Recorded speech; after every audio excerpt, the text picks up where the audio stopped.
अच्छा बच्चों, पेपर्स की डेट आई है। 15 मई से स्टार्ट होंगे और मैट्रिक इंटर के। तो बच्चे जो हैं थोड़ी टेंशन वेंशन में है कि यार पेपर जल्दी हो रहे हैं, अब क्या होगा। इससे रिलेटेड कुछ बात करनी है। Overall grading, percentages, result, position, आगे जाके यूनिवर्सिटी में आप लोग असाइनमेंट, कोर्सेज, पता नहीं क्या क्या होता है। तो जो दिल में आएगा मैं बोलूँगा। अगर कोई और पॉइंट मेरे जहन में आया तो इंशाल्लाह बाद में ऐड कर दूंगा वो भी साथ इसके। सबसे पहली बात कहना मैं आप लोगों को ये चाहूँगा कि ड्यूरिंग अपनी स्टूडेंट लाइफ मैंने सब एक्सपीरियंस किया हुआ है अपने साथ, क्योंकि यूनिवर्सिटी में बहुत एग्ज़ाम दिए, बहुत टीचर से पढ़े। इसी तरीके से अगर आप अपने अराउंड जो लोग हैं उनको देखा, उनको ऑब्ज़र्व किया, तो मैं इस नतीजे पर पहुँचा हूँ कि सबसे पहले एक स्टूडेंट लाइफ में ना आप लोगों को एक चीज़ सीखनी चाहिए। ख़ास तौर पे अगर मैं पाकिस्तानी बच्चों की बात करूँ, कि आपको अपने को ना थोड़ा रिलैक्स कर रखना पड़ेगा। सबसे पहली बात ये, आप स्टूडेंट्स को ये समझना चाहिए कि आप लोगों की सेहत की अहमियत बहुत है। ये पॉइंट नंबर 1 है मेरा, क्या क्योंकि सेहत पे स्टूडेंट फोकस नहीं करते। और सेहत का मतलब ये नहीं है कि आपके डोले शोले होने चाहिए, आपका माशाल्लाह छाती 56 इंच की होनी चाहिए, वो मेरे कहने का मतलब नहीं है। सेहत ये है कि आप टेंशन को बर्दाश्त करना आना चाहिए आपको, जिस भी सिचुएशन में हो आपको एक आपका मेंटल और फिज़िकल दोनों जो है ना वो आपका साथ देना चाहिए। क्योंकि मेरे साथ ऐसा भी हो चुका है, कुछ स्टूडेंट अपनी डाइट पे बिल्कुल फोकस नहीं करते। मैं एक ज़माने में ट्यूशन पढ़ाता था, तो एक ज़माने में 3-4 साल पहले की बात है, तो एक स्टूडेंट आया मेरा, वो सीढ़ियों पे ऊपर चढ़ कर आना था उसने, वो सीढ़ियों में गिर गया। तो अब जब मैं आया, मैंने कहा यार दरवाज़ा खुला है, बंद हुए, कोई आया नहीं है ऊपर। तो मैं नीचे क्या पड़ा हुआ है। अब मैंने किसी बंदे को अपनी आंखों के सामने ऐसे पड़े हुए देखा नहीं था। तो मुझे हुआ कि यार नहीं, क्या हुआ एकदम से, मैं मतलब एक्सेप्ट नहीं कर पा रहा था मेरा दिमाग उसको। तो मैं ऊपर गया, मैंने भाई को बुलाया, मैंने कहा भाई साथ चलो देखते हैं कुछ हुआ है बच्चे को, क्या हुआ है ऐसे। हम नीचे गए तो वो बिल्कुल निढाल पड़ा हुआ था, वो तो हल्का हल्का मारा, तो वो आंखें खोल के देख रहा था वो। बाद में चला बीपी वीपी चेक किया तो उसका 50 और 90 कोई बीपी था, बहुत लो बीपी था उसका, क्योंकि सेहत पे फोकस नहीं था, पतला सा था बिल्कुल। तो हमारी सबसे पहली प्रायोरिटी एग्ज़ाम जब आप लोगों के आने लगे हैं, तो पहली प्रायोरिटी होनी चाहिए कि आपने सेहत का ख्याल रखना है। कोई भी चीज़ ऐसी नहीं करनी कि जिसके लिए 2 हफ्ते आप लोग बेड पे पड़े रहो, या ऐसा ना हो कि आप 2 हफ्ते 3 हफ्ते हो सही लेकिन पढ़ने का दिल ना चाहे। सेहत बहुत इंपॉर्टेंट चीज़ होती है। तो कुछ भी हो जाए, सेहत को आपने ख़राब नहीं करना। सेहत आपकी फ़र्स्ट प्रायोरिटी होनी चाहिए। दूसरी प्रायोरिटी, जब भी आप किसी एग्ज़ाम की तैयारी करते हो तो आप पूरी स्टूडेंट लाइफ में आप कुछ भी सब्जेक्ट पढ़ रहे हो ना, मैं रिकमेंड ये करूँगा कि अब देखो, एक तो वो स्टूडेंट होते हैं जो अपने इंटरेस्ट में पढ़ रहे होते हैं, एक वो होते हैं बस जिनको ज़माना कह रहा होता है कि बस डिग्री कर लो, पढ़ लो, उसके बाद जॉब अच्छी मिलेगी, ऐसे कुछ होते हैं। तो ऐसे स्टूडेंट जो वाकई अपने शौक़ से पढ़ रहे होते हैं, या उनको एक शौक़ होता है आगे जाके फर्दर स्टडीज़ करना चाहते हैं, तो मैं रिकमेंड ये करूँगा कि आप लोग अपनी पूरी स्टूडेंट लाइफ में कोशिश करो कि सीखा क्या है। लिटरली मैं कुछ क्लास ऐसी होती हैं कि जिसमें मैं बहुत बोर हो रहा होता हूँ कि यार इसमें कुछ सीखने को नहीं मिलेगा। बस स्लाइड चलेगी, स्लाइड में मास्टर्स में ऐसे ही सब्जेक्ट है एक दो, स्लाइड चलेगी, टीचर बताएंगे, हम क्लास लेके आ जाएंगे, बिल्कुल मज़ा नहीं आता। कभी मैं खुद पढ़ने लगता हूँ, कोई एक नई चीज़ सीखता हूँ, मैं बहुत बेसिक सी हो चीज़, नई चीज़ सीखता हूँ, बड़ा मज़ा आता है यार, वो कुछ नया सीखा है आज हमने। तो कोशिश ये रखो अपनी सीखने पे। वो सीखना आपका एजुकेशन, आपके सब्जेक्ट से रिलेटेड भी हो सकता है, या वो सीखना कुछ और आपने कोई बात सीख ली है, सीखने पे फोकस रखा करो अपना कि यार आज मैंने सीखा क्या है, फ़ायदा आपको उस वक्त हो जाएगा। ठीक है। तो आप लोग कोई भी सब्जेक्ट पढ़ो, कोशिश करो कि यार हमने इसके अंदर नॉलेज गेन करना है, कॉन्सेप्ट हासिल करना है। अब कॉन्सेप्ट हासिल जब आप लोग करोगे, आपको खुद ही वो सब्जेक्ट मज़ा आएगा। सबसे पहले तो टीचर अपना सही तरह चूज़ करो आप। टीचर चूज़ करना बड़ा इंपॉर्टेंट होता है। पूरा साल बच्चे टीचर हल्का ले रहे होते हैं इस बात को, वो किसी के पास भी चले जाते हैं, और बाद में पता चलता है कि यार अब वो सही पढ़ा नहीं रहा, तो फिर कहते हैं एंड पे आके बोलते हैं, एंड पे क्या होगा, कुछ भी नहीं होगा, पूरा साल आपका चला गया वो। तो टीचर अच्छा चूज़ करो, क्योंकि इंटरेस्ट जो है वो टीचर पैदा करता है। अगर टीचर ख़राब पढ़ाएगा, आपका इंटरेस्ट नहीं होगा उस टॉपिक के अंदर, अनलेस कि आप बहुत ही उस सब्जेक्ट में बहुत ही आपका पैशन हो, तो वो अलग बात होती है। तो मैं रिकमेंड यही करूँगा कि जो आपका इंटरेस्ट है उसको फोकस करो, और उस सब्जेक्ट को पढ़ो सही तरीके से, नॉलेज हासिल करो उसमें। कोशिश करो कि यार हमने इसके अंदर कॉन्सेप्ट नॉलेज हासिल करना है। उसके बाद एम करो हाई के लिए।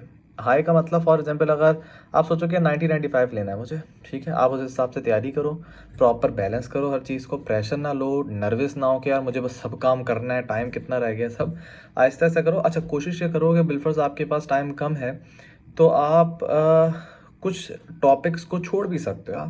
आपको ये किसी ने नहीं कहा कि यार अगर आपके पास टाइम कम है, कोई वजह होगी थी आप नहीं पढ़ पाए थे, आपने 100% सिलेबस करना है, तो आप कुछ टॉपिक को स्किप कर दो।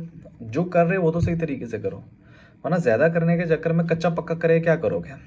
जितना आता है करो सही तरीके से, उस फोकस करो उसके ऊपर, कुछ 2-3 टॉपिक छोड़ दो, कम टाइम है इस तरह पढ़ो, स्ट्रेटेजी बनाओ ताकि प्रॉपर हो।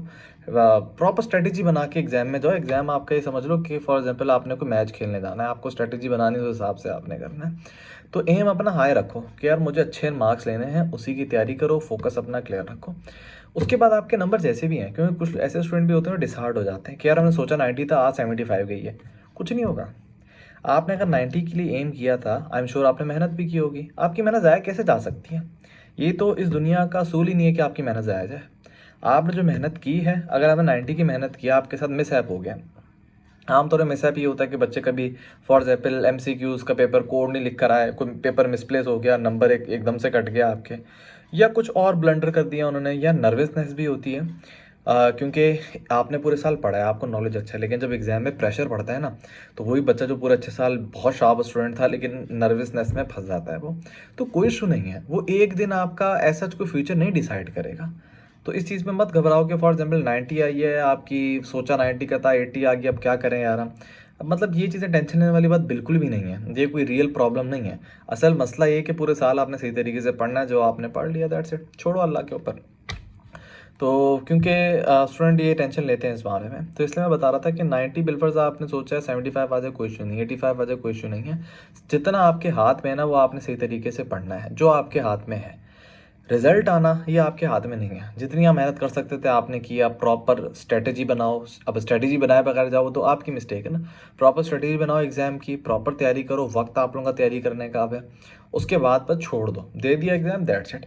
90 आ रहे हैं, 75 आ रहे हैं, अगर सोचा एनडी में था, एनडी में नहीं हुआ तो, या कोई भी आपने ड्रीम नस्ट में या किसी भी यूनिवर्सिटी में सोचा था नहीं हुआ तो, मतलब क्या आपके नज़दीक एनईडी में होने वाले सब बच्चे कामयाब है क्या? एनईडी से पता नहीं, स्टैट्स अगर आप उठाओ कितने इंजीनियर पास होते हैं। मेरे साथ तो 300 मैकेनिकल इंजीनियर निकले थे। चलो सप्ली किसी के आगे होगी, 200 कर लेते हैं बस, 200 निकले थे, सब कामयाब हो गए क्या? तो कामयाबी का लेवल नहीं कि आप एनईडी में जाओगे तो आप कामयाब हो जाओगे। तो जहन में रख लो, अगर आपने अभी पेरेंट्स भी प्रेशर देते हैं, अब पेरेंट्स अगर कोई मेरी बात सुन रहा तो इंसान के बच्चे बन जाए आप, बच्चों को प्रेशराइज ना करो भाई। अगर उनके मार्क्स नहीं अच्छे आए, आपने देखा है कि पूरे साल उन्होंने मेहनत की है, तो हो जाते हैं यार। एग्ज़ाम मेमोरी का गेम है। बिलफर्स अगर आपने कुछ ऐसा एग्जाम है, आपके कितने सब्जेक्ट तो ऐसे हैं कि जो रट्टे पे डिपेंड करते हैं। आपका उर्दू का पेपर हो गया, आपका पीएचडी का पेपर हो गया, इंग्लिश का पेपर हो गया, रट्टे प्रेजेंटेशन इन पे डिपेंड कर रहे होते हैं आपके नंबर। क्या कर लोगे बस में? अगर किसी का रट्टा अच्छा नहीं है इसका मतलब क्या अच्छा स्टूडेंट नहीं है? तो कहने का मतलब सिर्फ आप लोगों की गलती नहीं है, आपके जिस सिस्टम में आप रह रहे हो उनकी भी मसले होते हैं काफ़ी। तो फोकस आपका क्या होना, मेहनत करनी है आपने, रिजल्ट आपका जैसा भी है वो अल्लाह बेहतर जानता है। अल्लाह ताला आपकी कभी मेहनत को ज़ाया नहीं करेगा, तो इस मामले में आप बिल्कुल रिलैक्स हो जाओ। वक्त है अभी पढ़ने का, पढ़ो सही तरीके से। 15 में डेट आई है इंशाल्लाह, बिल्कुल सही तरीके से पढ़ो। कोई शॉर्टकट नहीं होता, कोई ये नहीं है कि एंड पे पास पेपर सॉल्व कर लेंगे। पास पेपर सॉल्व करना से आप लोग इंटर क्लियर कर लोगे, लेकिन जो आपकी यूनिवर्सिटी है, यूनिवर्सिटी में क्या करोगे? फॉर एग्जांपल अभी आपने पेपर क्लियर कर लिया, हो गया पेपर क्लियर आपका, यूनिवर्सिटी में क्या करोगे? वहाँ पे तो पूरे कॉन्सेप्ट होते हैं, वहाँ जाके स्ट्रगल करोगे। तो बेहतर है सही टाइम पे स्ट्रगल कर लो ना, आगे जाके फिर दोबारा रिवाइज करोगे, आपको वो मौके नहीं मिलेंगे, आपके वो इंटर के टीचर आपके पास नहीं होंगे, वो तो यूनिवर्सिटी के वहाँ के टीचर होंगे। किस किस से पूछोगे, क्या क्या करोगे? तो जो वक्त है उस पर सही तरीके से नॉलेज हासिल कर लो। शॉर्टकट ना देखो कि यार इस शॉर्टकट से करूँगा ये हो जाएगा। हाँ, अगर बिल्कुल आपका तैयारी आपकी नहीं हुई, कोई वजह हो गई, बिलफर्ज आपने टाइम ही ज़ाया कर दिया, अब आपने एग्ज़ाम जाना है, एग्ज़ाम की स्ट्रेटेजी बनाना वो अक्लमंदी है कि यार फलां चैप्टर को छोड़ दो, इस चैप्टर को छोड़ दो, वो अलग बात है। शॉर्टकट क्या ये होता है कि बच्चे पूरा साल ज़ाया करते हैं इस बेसिस के ऊपर कि यार हम एंड पे गेस्ट पेपर देख लेंगे, एंड पे ये वाला पेपर देख लेंगे, इस टीचर का लगता है। टीचर ने तो मंजन बेचना है। कराची के तो सारे कॉलेज के टीचर, सेंटर के टीचर सभी पेपर बनाते हैं, किसी भी जाके आप देख लो, सभी पेपर बना रहे होते हैं। तो सभी टीचर माशाल्लाह पेपर बना रहे हैं, तो उनको तो छोड़ दो, उन्होंने तो मंजन बेचना है अपना। आप लोगों ने देखना है कि आपके फ्यूचर के साथ खेल रहा है कोई। आप पेपर में बिल्कुल लग गया पेपर भाई, 100% गैस पेपर लग गया, तो आपने गैस पेपर कर लिया तो कुछ सीख लोगे क्या? आगे जाके फंस जाओगे यार, क्या करोगे बात? तो ये तो अपना नाम बनाने के लिए भी बोल देंगे आपको हमारा गैस पेपर लग गया। आप लोगों ने अपना सोचना है, फ्यूचर का सोचना है। तो कोई शॉर्टकट नहीं है, प्रॉपर मेहनत करो। मेहनत करने के बाद पेपर की प्रॉपर स्ट्रेटेजी बनाओ, सही तरीके से उस पर अमल करो। जब पेपर हो जाए, अब आपके इख्तियार में कुछ नहीं है। आपके इख्तियार में है कि दुआ करो, पेपर घर आके चेक भी ना करो, टेंशन लेने वाली बात होती है। छोड़ दो अल्लाह के ऊपर, अल्लाह ताला खुद ही जो बेस्ट है आपके लिए वही करेगा। अल्लाह ताला बेहतर जानता है, आपको बस ईमान यकीन होना चाहिए। आपके हाथ में जो है मेहनत करना, प्रॉपर दिमाग से मेहनत करना। आमतौर पर लोग हार्ड वर्क कर रहे होते हैं, स्मार्ट मेहनत करो, उसके बाद अल्लाह पे छोड़ दो। और फैमिली जो भी पेरेंट्स हैं मैं उनसे रिक्वेस्ट ये करूँगा कि आप बच्चों को प्रेशराइज़ ना करें। बिलफर्ज किसी का नंबर अच्छा नहीं है, हमारे यहाँ नंबर गेम चल रही होती है। फिर फलाने ने 80 लिए, 85 लिए, तुम्हारे अगर 75 आ रहे हैं तो तुम पढ़े लिखे नहीं हो, तुम्हारे 60 आ रहे हैं तुम्हारा तो बेड़ा गर्क है। कोई भी मसले हो सकते हैं, कोई भी इशूज़ हो सकते हैं।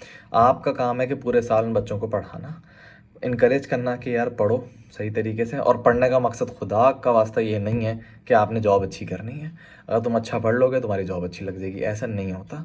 पढ़ने का आपको फ़ायदा बहुत ज़्यादा होता है। एक एजुकेटेड बंदा बैठा हुआ है और एक मैट्रिक पास बंदा बैठा हुआ है, ज़मीन आसमान का आपको फ़र्क नज़र आएगा। कोई स्पेसिफिक केस की बात नहीं कर रहा मैं, लेकिन अगर आप जनरलाइज देखो, एजुकेशन सिर्फ इसलिए नहीं कि आपने जॉब करनी है, आगे जाके बहुत फ़ायदे होते हैं। रिसर्च में आप आगे जाओगे। फेसबुक में मीम शेयर होते हैं कि A+B² का ये फॉर्मूला जो है मैं लाइफ में कहाँ अप्लाई करूँ। क्या मसला है कि हमारे पाकिस्तान में पढ़ने के बाद जो आप सब ढूंढ रहे होते हैं, गलत बात नहीं है, लेकिन हमारे रिसर्च का कल्चर नहीं है। रिसर्च जब आप किसी सब्जेक्ट में करते हो, आज आपके सामने सॉफ्टवेयर सब चीज़ें बनी हुई हैं। वंस ये इक्वेशंस थी जिनको सॉफ्टवेयर पे बनाया गया है। आपके सॉफ्टवेयर जितना डाटा दे रहे हैं, आपको डाटा कहाँ से है? सॉफ्टवेयर के अल्लाह ताला ने मतलब नाजिल किए थे आदम अलैहिस्सलाम के साथ। ये इंसान ने बनाया ना, कैसे बनाए? इनके पीछे जो एल्गोरिथम चल रहे हैं उनके पीछे कौन सी इक्वेशंस है? यही तो इक्वेशन है। अब ये आपको नज़र थोड़ी ना आएंगी सामने, लेकिन जो आपके सामने सॉफ्टवेयर बनाए हैं ना किसी ने, तो इसका मतलब पढ़ाई का काम है जो हो रहा है आज। जो तरक्की आपको जो नज़र आ रही है वो पढ़ाई की वजह से हुई हुई है। तो इसका मतलब आप पढ़ाई ज़ाया नहीं जाती कुछ, ये आपको पता नहीं किसने बताया हुआ डिग्री ज़ाया होगी। अनलेस अगर आप बिल्कुल टाइम ज़ाया करो अपना और आपका इंटरेस्ट नहीं, तो फिर आपकी डिग्री वेस्ट है। आप पहले अपना पैशन ढूंढ लिया, आपने शौक ढूंढ लिया, यार मुझे ये सब्जेक्ट चूज़ करना है, फिर इंजीनियरिंग जाना है, फिर मेडिकल जाना है, उसके बाद इंटरेस्ट है आपका, उस पर फोकस करो, देखो उसको, समझो, इंशाल्लाह बेहतर हो जाएगा वो। तो ये सब बातें थी जो मैंने आप लोगों को बतानी थी। आई होप कि किसी को समझ आ गई होगी मेरी बात। कोई मैंने स्क्रिप्ट बनाया नहीं था, रैंडम बातें मैं कर रहा था। मैंने कहा यार चलो रैंडम ही अपलोड करते हैं, क्या स्क्रिप्ट बनाया। खैर, अल्लाह हाफ़िज़।